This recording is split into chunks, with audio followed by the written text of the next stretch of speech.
Egaa Ruutaan abbaa manaa koo hin dhiisu jettee xiiqiitti ta'ee jira jechuudha. Ka Ermiillaa yaamtee akkasittiin qalabati sirraa baasa jetteeni walii galuu dadhabanii addaan deemanii nageenyi fararra waaqee isiniif haa baay'atu. Akkam jirtu nagaa keessanii galata waaqee nagaa kooti.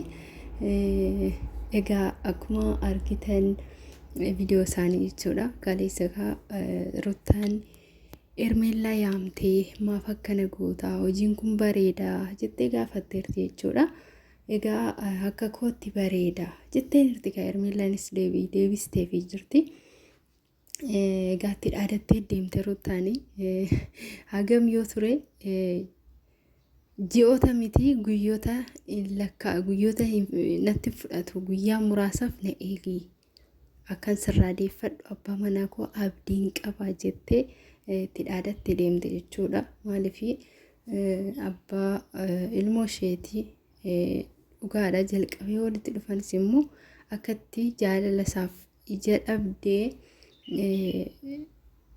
isa itti heerumte illee hin beekti isheen illee jechuudha. Inni illee hin beeka. Kanaaf hin dhiisu jettee jirti ka Ruutaani. Ermiillaanis maatiin ishee illee dhugaa baay'ee nama gaddisiisa. Wanti maatiin namatti gadde hin ta'u jechuudha wangumaayyuu. Ermiillaa maatiin ishee obboleettii takkittii fi obboleessa tokko malee maatiin ishee guutuun hin ta'u jedhanii jechuudha. Hin ta'u jedhanii abbaa ishee haa ta'u abbaa haadha ishee haa ta'u hin beeku garuu akaakayyuun ishee maal jedha abaarree jirra. Abaarree jirra nuyi. Ermiillaa itti himnee dadhabnee abaarree jirra. Bakka fira keenya hunda maqaa balleessite maqaa nu balleessite nuti ishee abaarreetiin jirra. Kun wanta biyyarra hin jirre wanta biyya keenya keessatti hin raawwatamnedha. Dhugaa wanta akkanaa jechuudha.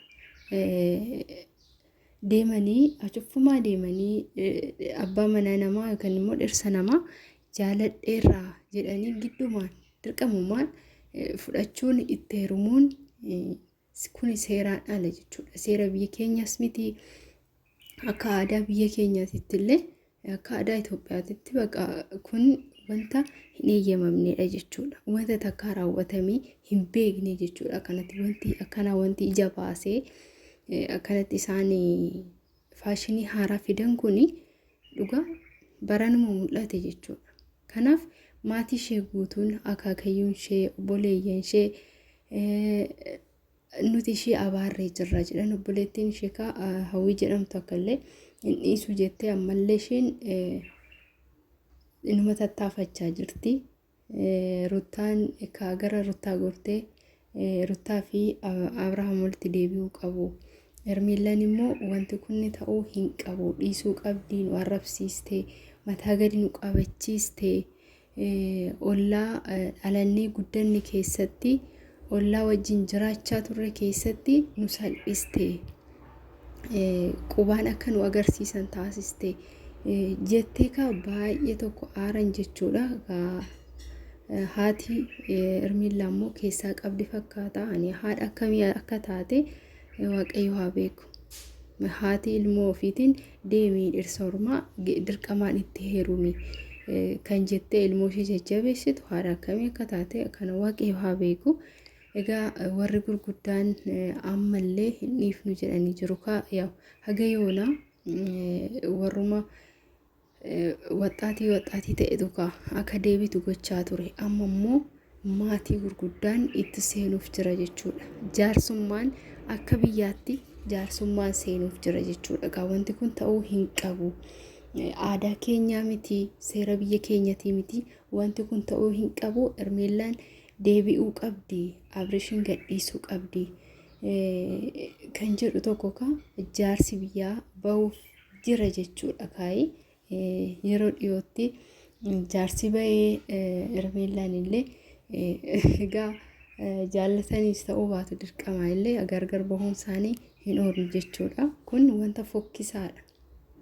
Wanta takka raawwatamee hin beekne wanta fokkisaadha kun biyya keenya keessatti. amma immoo ruttaadhaan ofii of salphistee maaf duukaa kaattaa maaf faana kaattaa jedhan ijoollee baay'ee nama immoo ishee arrabsaa jiru. Isheenis immoo jaallattee osoo hin taane isa barbaaddee osoo hin taane xiiqitti ta'eeti jechuudha. Xiiqitti ta'eeti maaliif dura akkanatti hin yaadne isiin akkanattiin qubeellaa godhatanii dhugaa wal fuudhan jettee hin yaadne jechuudha. Gayoona ruttaanis amma garuu intinitti ta'e xiiqitti ta'e hin dhiisu isumaaf hin dhiisu isumaaf hin dhiisu jetteeti xiiqitti ta'e malee dhiisuu wallaaltee miti. Isarra garaa kutachuu dadhabdee miti. Ishiillee xiiqitti ta'eeti jechuudha. Aara keessa galteeti jechuudha malee egaa baay'ee nama jibbisiisa wanta akkanaa immoo abaarreen nama gurguddaarraa argattu immoo ermeellanii isheedhaaf illee miidhaadha booda jechuudha. Har'aaf wal fuudhuu wal jaallachuu isaanii ilaalan malee boruu isaanii carraan isaanii akkam akka ta'u hin beekamu. Ijji namaa abaarreen aramni namaa baay'ee gaarii miti jechuudha. Kanaaf halaalumatti osoo fagoon deemin akka gargar bahan ka jaarsi ba'uuf jira jechuudha. Yeroo dhiyootti gargar isaan immoo gargar bahanii Ruttaaf Abrahaam immoo akka walitti deebi'an abdii qabna isiniin jedha. Egaa Waaqayyo walitti isaan haa deebisu. Viidiyoo biraatti walitti deebina. Ciao.